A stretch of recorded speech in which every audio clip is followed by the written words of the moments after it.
తాకట్లో ఉన్న మీ బంగారాన్ని విడిపించి ఆ రోజు ఆన్లైన్ రేటుకి కొంటాం. Sharma gold company. నమస్కారం, వెల్కమ్ టు సుమన్ టీవీ. నేను గీతాంజలి. శ్రీ విశ్వావసు నామ సంవత్సర జాతక ఫలితాల్లో భాగంగా కన్యా రాశి వారి జాతక ఫలితాలు ఇవాళ తెలుసుకుందాం. ప్రత్యేకించి కన్యా రాశి వారికి ఈ సంవత్సరం ఎలా ఉండబోతోంది, వారి ఆదాయ వ్యయాలు ఎలా ఉండబోతున్నాయి, మరీ ముఖ్యంగా విద్యార్థులకి ఈ సంవత్సరం ఎలా ఉంటుంది, మహిళలకి కావచ్చు, ప్రత్యేకించి గృహయోగం కానీ, మరీ ముఖ్యంగా విద్యార్థులు ఉన్నత చదువుల కోసం విదేశీ ప్రయాణాలు ఏమైనా చేసే అవకాశం ఉందా, వీటన్నిటి గురించి తెలుసుకుందాము. వివరించేందుకు ప్రస్తుతం మనతో పాటు ఉన్నారు ప్రముఖ జ్యోతిష్యులు బ్రహ్మశ్రీ నందిభట్ల శ్రీహరి శర్మ గురువు గారు. వారితో మాట్లాడదాం. గురుగారు నమస్కారం అండి. వాగర్థావివ సంపృక్తౌ వాగర్థ ప్రతిపత్తయే జగతఃపితరౌ వందే పార్వతీ పరమేశ్వరౌ. సదాశివసమారంభాం శంకరాచార్య మధ్యమాం అస్మదాచార్య పర్యంతం వందే గురు పరంపరాం. ఆదిత్యాయ చ సోమాయ మంగళాయ బుధాయ చ గురు శుక్ర శనిభ్యశ్చ రాహవే కేతవే నమః. శృంగేరి జగద్గురు పీఠాధిపతులకి, కంచి పీఠాధిపతులకి నమస్కారములు తెలియజేసుకుంటూ కార్యక్రమాన్ని ప్రారంభిద్దాం. గురుగారు, ఈ విశ్వావసు నామ సంవత్సరంలో జాతక ఫలితాలు తెలుసుకుంటున్నాం. ఇందులో భాగంగా ముందు అంటే సంవత్సరాలకి ఒక్కొక్క పేరు అనేది వస్తుంది, వాటి అర్థం కూడా ఉంటుంది కదా. విశ్వావసు అంటే అర్థం ఏంటండి అసలు? విశ్వావసు నామ సంవత్సరం, విశ్వావసు నామ సంవత్సరం అనగా గంధర్వ రాజులలో ఒక రాజు పేరు. ముఖ్యంగా వివాహం కాని అబ్బాయిలకి ఈ విశ్వావసు నామ సంబంధించినటువంటి ఈ గంధర్వుడి యొక్క మూలమంత్రముతో హోమము గనక జరిపించుకున్నట్లయితే తప్పకుండా ఆలస్య వివాహం అవుతున్నటువంటి అబ్బాయిలకి తొందరగా వివాహం అవుతుంది. అంతేకాకుండా ప్రధానంగా విశ్వావసు అనంటే విశ్వములో నమ్మదగినటువంటిది అని అర్థం. ఎవరినైనా కానీ మనం నమ్మగలిగినటువంటి వాళ్ళని సూచించేటువంటిది విశ్వము అనంటే విశ్వము, విశ్వాసము అనేటువంటిది. కాబట్టి విశ్వావసు అనంటే నమ్మదగినదిగా అనేటువంటి అర్థంగా మనం తీసుకోవచ్చు. చక్కగా చెప్పారు గురుగారు. మరి ఇక జాతక ఫలితాల్లో భాగంగా కన్యా రాశి వారి జాతకం అసలు ఈ సంవత్సరం ఎలా ఉండబోతోంది, ఏ అంశాల్లో వారికి కలిసి వస్తుంది, ఏ రంగాల వారు బాగుంటారు తెలియచేయండి. ఈ విశ్వావసు నామ సంవత్సరంలో కన్యా రాశి వారికి ఆదాయం 14, వ్యయం 2 మరియు రాజ్యపూజ్యం 6, అవమానం 6. కాబట్టి ప్రధానంగా ఈ యొక్క కన్యా రాశిలో జన్మించినటువంటి వారికి అన్ని విధాలుగా ధనపరముగా యోగదాయకంగా ఉంటుంది. కష్ట నష్టములు అన్నీ కూడాను సరి సమానంగా ఉంటాయని చెప్పవచ్చు. అయితే ఇక్కడ గమనించాల్సిన అంశం, ఈ యొక్క విశ్వావసు నామ సంవత్సరం మార్చి 30 నుంచి వచ్చే సంవత్సరం 2026 మార్చి 19వ తారీఖు వరకు 3 టైమ్ జోన్స్ లాగా మనం చేసుకుంటే టైప్ 1 జోన్లో ఎలా ఉండబోతుంది, టైప్ 2లో అలాగే టైప్ 3 జోన్లో ఎలా మనం ఉండాలి, జీవితం ఎలా ఉండబోతుందో తెలియజేసుకునే ప్రయత్నం చేద్దాం. ముఖ్యంగా చూసుకున్నట్లయితే మార్చి 30వ తారీఖు నుంచి మే 14వ తారీఖు వరకు కూడా గురుడు ఈ సంబంధించినటువంటి నవమ స్థానంలో సంచారం చేస్తున్నటువంటి కారణం చేత మే 13 వరకు గురుబలం చాలా అనుకూలంగా ఉంటుంది. అందులో సందేహపడాల్సిన అవసరం లేదు. అయితే శని భగవానుల వారు ఈ మార్చి 29వ తారీఖు నుంచి మీనరాశిలోకి ప్రవేశం చేస్తారు. ఎప్పటి వరకు? జూలై 12వ తారీఖు వరకు మీనరాశిలో ఉంటారు. కాబట్టి ఈ సప్తమ శని ప్రభావమే కొద్దిగా ఇబ్బందికరంగా ఉంటుంది తప్ప భాగ్య గురువు మీకు యోగాన్ని కలగజేస్తున్నాడు. ఈ సప్తమ శని ప్రభావం వలన అనుకున్నటువంటి పనులు ఆలస్యం అవుతూ ఉండడం కానీ, బద్ధకం పెరగడం కానీ, అలాగే ఏ పని చేయాలన్నా ఆసక్తి ఉండకపోవడము, అన్నిటికంటే మించి ప్రధానముగా జ్ఞాపక శక్తి తక్కువగా ఉంటుంది. ఈ విధానము వల్ల విద్యార్థులకి కాస్త చేటు చేస్తుంది. కావున జాగ్రత్తలు పాటించాలి. విద్యార్థులైతే బాగా కష్టపడాలి. ఎందుకంటే మార్చి అనగా ఏప్రిల్ మేలోనే కాంపిటీషన్ ఎగ్జామ్స్ ఎక్కువగా ఉంటుంటాయి, కాంపిటేటివ్ ఎగ్జామ్స్. కాబట్టి ఈ శని ప్రభావం నుంచి బయటపడే ప్రయత్నం కన్యా రాశి వాళ్ళు చేస్తే విద్యార్థులు అద్భుతమైన యోగాన్ని పొందుతారు. ఇక ఈ గురువు అనుకూలంగా ఉన్నటువంటి కారణం చేత ప్రతి పని కొద్దిగా ఆలస్యం అవుతున్నా ఆఖరిలో విజయాన్ని పొందుతారు. మీరు ఎక్కడ ఉన్నా, తెలియని ప్రదేశంలో ఉన్నా మీకు సహాయ సహకారాలు మీకు అందుతాయి. ఇక టైప్ 2 జోన్లో కనుక మనం ప్రవేశం చేసినట్లయితే ఈ సంబంధించినటువంటి రాహువు షష్టమ స్థానంలో ఉండడం, కేతువు వ్యయ స్థానంలో ఉండడం ఎప్పటి నుంచి? మే 16వ తారీఖు నుంచి. కాబట్టి మే 16వ తారీఖు తర్వాత రాహు కూడా అనుకూలంగా ఉండబోతున్నాడు. ఈ కారణం చేత యోగవంతమైనటువంటి సమయం. ఈ యొక్క మే 15వ తారీఖు వరకు, అలాగే మే 15 వరకు శని రాహుల యొక్క కలయిక సప్తమ స్థానంలో ఉండడం. ఈ సమయంలో దాంపత్య విభేదాలు కానీ, భాగస్వామ్యములతో ఉన్నటువంటి వ్యాపారంలో ఉన్నటువంటి వాళ్ళ మధ్య పొరపచ్చాలు కానీ, లేదా ఎవరితో కలిసి పని చేస్తుంటే వాళ్ళతో కొన్ని ఇబ్బందికర పరిస్థితులు మే 15వ తారీఖు వరకు ఉండబోతున్నాయి. కాబట్టి మార్చి 30 నుంచి ఏతావాత మే 15వ తారీఖు వరకు దాంపత్యము, భాగస్వామ్య వ్యాపారం ఎవరితో కలిసి పని చేస్తుంటారో వాళ్ళతో జాగ్రత్తగా ఉండాలి. విద్యార్థులు బాగా కష్టపడాలి. ఇక ప్రతి పనులలో ఆటంకాలు ఉంటాయి కాబట్టి దానికి సంబంధించినటువంటిది గురుడు యొక్క అనుగ్రహం ఉండడం వల్ల ఎన్ని ఆటంకాలున్నా తుదకు మీదే విజయాన్ని పొందుతారు. ఇది కష్టే ఫలి అన్నట్టుగా ఉంటుంది మే 16 వరకు. ఈ మే 16 నుంచి రాహు మారుతూ ఉండడం, 6వ స్థానంలోకి రావడం, అలాగే ఇంచుమించు జూన్, జూలై 13వ తారీఖు నుంచి మీనరాశిలో శని వక్రీకరిస్తాడు. టైప్ 2 జోన్లో కనుక మనం వెళ్ళినట్లయితే ఇక మే 14వ తారీఖు నుంచి గురువు దశమంలోకి, మే 16 నుంచి రాహు షష్టమంలోకి, అలాగే జూలై 13వ తారీఖు నుంచి శని మీనరాశిలోనే ఉండి వక్రీకరించినటువంటి కారణం చేత ఈ టైప్ 2 జోన్ మాత్రము చాలా అద్భుతంగా ఉండబోతుంది. అన్ని విధాలుగా యోగదాయకమైనటువంటి పరిస్థితి. అయితే ఇక్కడ మీరు చేయాల్సిందల్లా కూడా ఎప్పటి నుంచి మే 16వ తారీఖు తర్వాత నుంచి ప్రధానంగా మీరు మీ యొక్క భాగస్వామి యొక్క మాట వింటే మీది పట్టిందల్లా బంగారం అవుతుంది.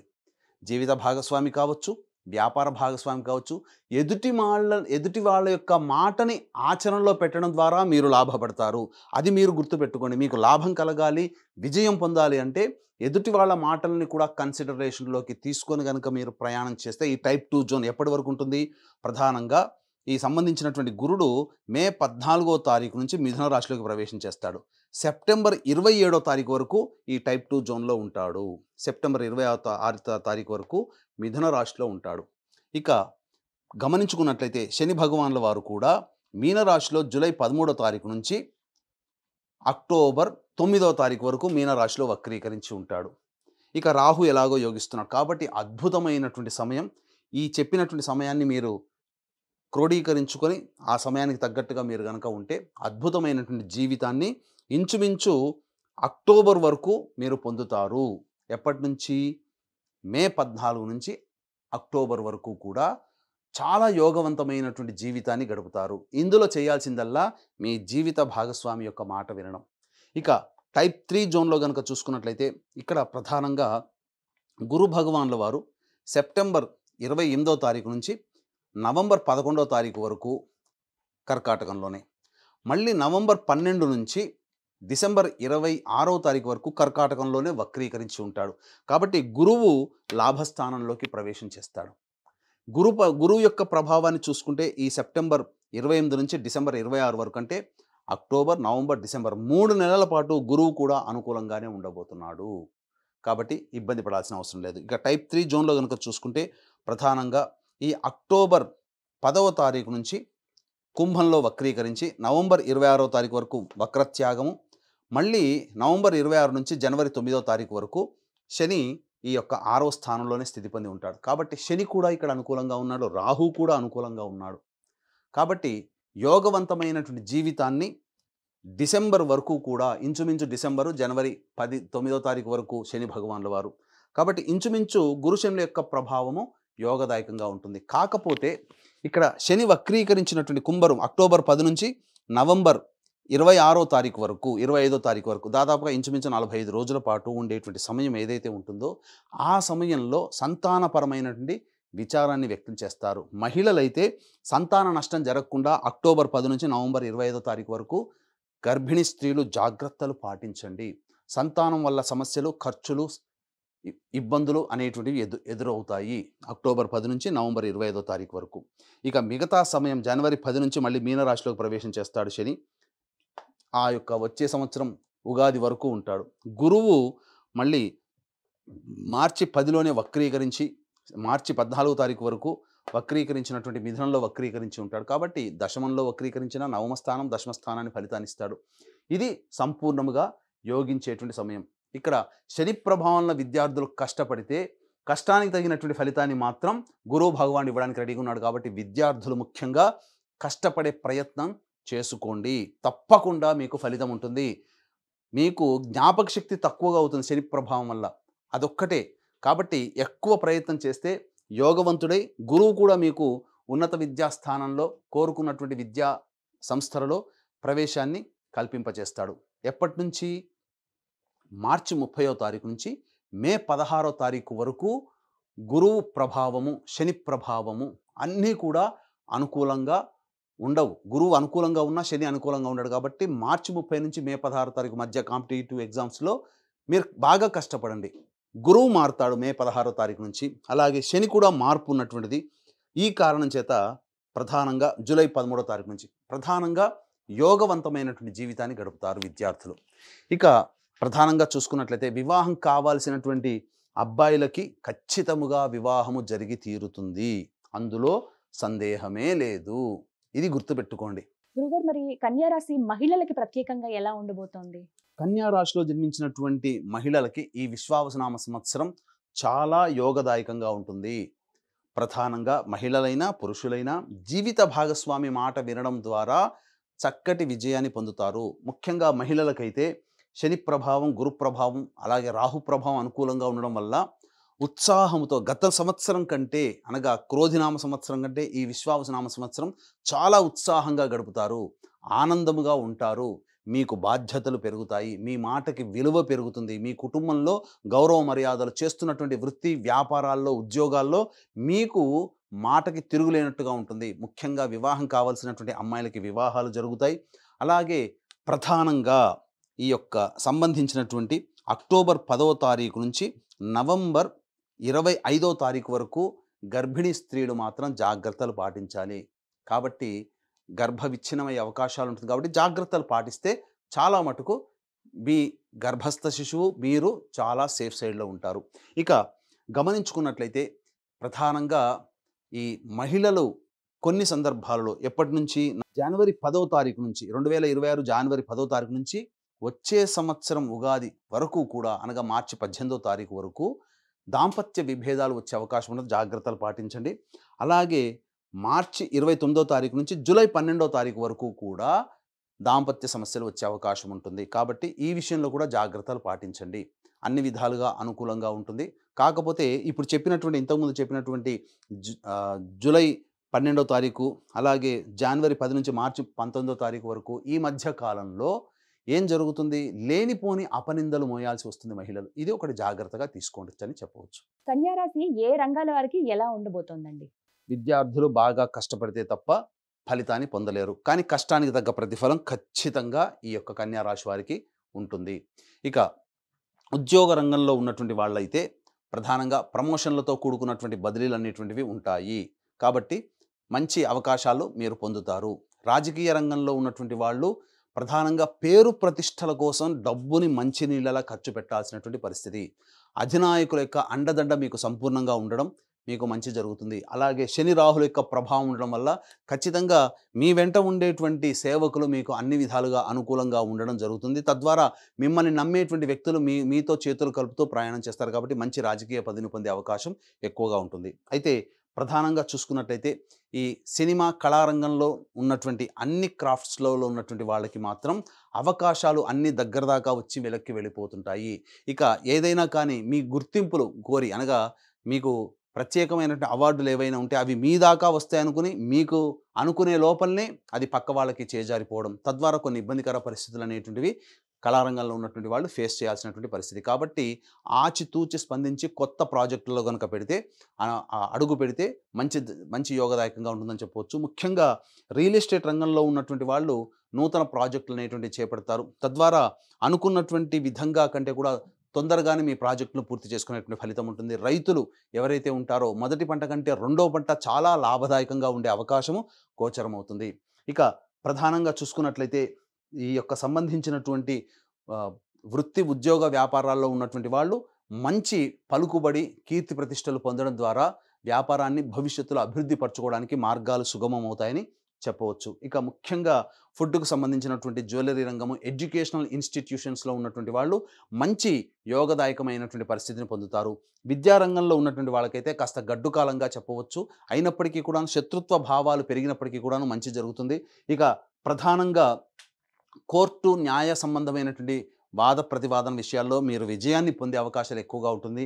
నూతన గృహాన్ని పొందేటువంటి అవకాశము గోచరమవుతుంది. కాబట్టి గృహోపకరణాలకి చక్కగా ధనాన్ని వెచ్చిస్తారు. కాకపోతే ఆదాయం ఎంత సేవ్ చేసుకుందాం అనుకున్నా కొన్ని సందర్భాలలో అవకాశాలకి మించినటువంటి అనగా ఖర్చులకు మించినటువంటి ఎక్కువగా ఆదాయం రాకపోవడం, తద్వారా కొన్ని రకాలుగా ధనపరమైనటువంటి సమస్యని ఇబ్బంది పడేటువంటి అవకాశం గోచరమవుతుంది. కాబట్టి జాగ్రత్తలు పాటించండి. ఇక ఏతావాత చెప్పుకొచ్చేది ఏమిటంటే, అన్ని రంగాలలో ఉన్నటువంటి వాళ్ళకి గురుబలము, ఇలాగే శని బలం, రాహుకేతుల యొక్క ప్రభావం సంపూర్ణంగా ఉండడం వల్ల మంచి యోగాన్ని పొందుతారని చెప్పవచ్చు. మరి ఇంకా మెరుగైన ఫలితాలు వీళ్ళు అందుకోవాలంటే గనక ఎటువంటి పరిహారాలు చేస్తే బాగుంటుంది గురువుగారు? ఈ యొక్క కన్యా రాశిలో జన్మించినటువంటి వాళ్ళు సమస్యల పరిష్కారం కోసం ప్రధానంగా ప్రతిరోజు కూడా దత్త అష్టకం, కాలభైరవాష్టక పారాయణం చేసుకుంటూ ఉన్నట్లయితే మంచి జరుగుతుంది. అలాగే మీకు వీలు కుదిరినప్పుడల్లా మీ ఊరిలో కానీ లేదా మీ ఇంటికి దగ్గరలో ఉన్నటువంటి శివాలయానికి చేరుకొని ప్రదోషకాల సమయంలో ఒక 11 రోజుల పాటు అర్చన జరిపించుకోండి. మీ సంకల్పం అతి త్వరగా నెరవేరుతుంది. అంతేకాకుండా ఈ యొక్క విశ్వావసునామ సంవత్సరంగా కేవలం కన్యా రాశి వారి కాకుండా 12 రాశులలో జన్మించినటువంటి వారికి దైవానుగ్రహం తప్పనిసరి. షడ్భాగంతు మనుష్యాణం సప్తభాగం దైవచింతనం అని సాక్షాత్తు కృష్ణుడే చెప్పడం జరిగింది. కాబట్టి 6 భాగాలు మనం చేయాలి, 7వ భాగం నాకు వదిలిపెట్టమన్నాడు. అలా అంటే ఏంటి? దైవానికి వదిలిపెట్టమని అర్థం. కాబట్టి ఈ యొక్క 12 రాశిలో జన్మించినటువంటి వారికి మీ యొక్క సంకల్పం నెరవేరాలి.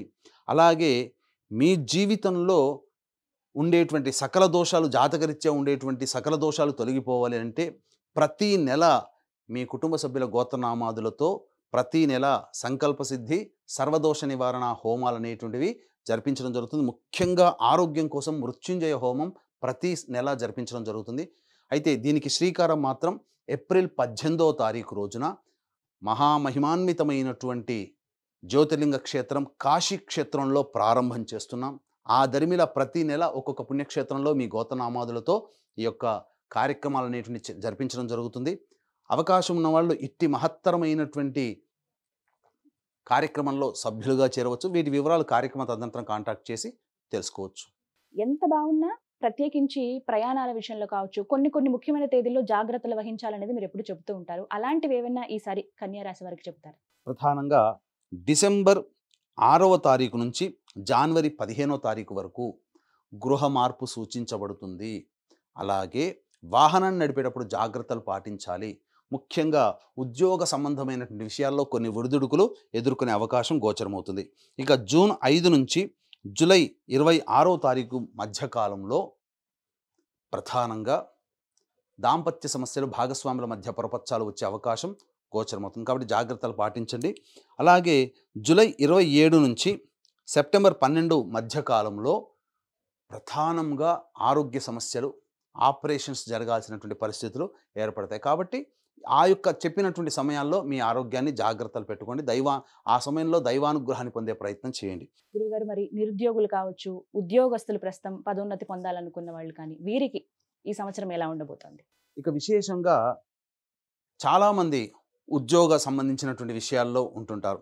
నిరుద్యోగస్తులకు ఉద్యోగం ఎప్పుడు లభించబోతుంది? గత సంవత్సరం ఎలా ఉన్నా ఈ సంవత్సరమైనా మంచి ఉద్యోగంలో దొరుకుతుందా? అలాగే ఆల్రెడీ చేస్తున్నటువంటి ఉద్యోగంలో ఉన్నటువంటి వాళ్ళు వేరే సంస్థలోకి మారాలి అనుకున్నప్పుడు ఏ సమయాల్లో అనుకూలంగా ఉంటుంది అనేటువంటి విషయాల గురించి క్లుప్తంగా తెలియచేసుకుందాం. ఇక నిరుద్యోగస్తులకైనా, ఉద్యోగం మారాలనుకునేటువంటి వాళ్ళకైనా, ప్రమోషన్కి సంబంధించినటువంటి విషయాల్లోనైనా 2025 డిసెంబర్ నుంచి 2026 జనవరి మధ్యకాలంలో మీకు చాలా అనుకూలంగా ఉంటుంది. అలాగే 2026 ఫిబ్రవరి 13వ తారీఖు నుంచి 2026 మార్చి 13 మధ్యకాలం చాలా అనుకూలంగా ఉంటుంది. దీంతో పాటుగా 2025 జూలై 16 నుంచి 2025 ఆగస్టు 16వ తారీఖు వరకు సంపూర్ణంగా ఉద్యోగ సంబంధమైనటువంటి విషయాల్లో అనుకూలంగా ఉంటుంది. కాబట్టి ఈ యొక్క చెప్పినటువంటి డేట్స్లలో మీరు ఉద్యోగ మార్పు కోసం ప్రయత్నం చేయండి. ఖచ్చితంగా మీకు మంచి జరుగుతుందని చెప్పవచ్చు. అంతేకాకుండా ఈ యొక్క కన్యా రాశితో పాటు 12 రాశులలో జన్మించినటువంటి వాళ్ళకి సంకల్పం నెరవేరాలి ఈ సంవత్సరం. అలాగే వాళ్ళకి జాతకరీత్యా ఎలా ఉన్నా మీరు ఏ జ్యోతిష్యుడి దగ్గరికి పోయినా ఏ పరిహారాలు చేసుకోమని చెప్తారో అటువంటి పరిహారాలన్నీ కూడా ఈ సంబంధించినటువంటి సర్వదోష నివారణ హోమాది కార్యక్రమాల్లో చేయించడం జరుగుతుంది. దీనికి శ్రీకారం ఏప్రిల్ 18వ తారీఖు రోజున మహిమాన్వితమైనటువంటి కాశీక్షేత్రంలో ప్రారంభం చేయబోతున్నాం. అవకాశం ఉన్నవాళ్ళు కార్యక్రమ తదనంతరం కాంటాక్ట్ చేసి ఈ కార్యక్రమంలో మీరు సంవత్సరం పాటు జరిగేటువంటి హోమాది కార్యక్రమాలలో మీరు సభ్యులుగా నమోదు చేసుకోవచ్చు. మొత్తంగా కన్యా రాశి వారి జాతక ఫలితాలు ఈ విశ్వావసు నామ సంవత్సరంలో ఏ విధంగా ఉంటాయో చక్కగా వివరించారండి. ధన్యవాదాలు. సర్వం శ్రీ ఉమామహేశ్వర పరబ్రహ్మార్పణమస్తు.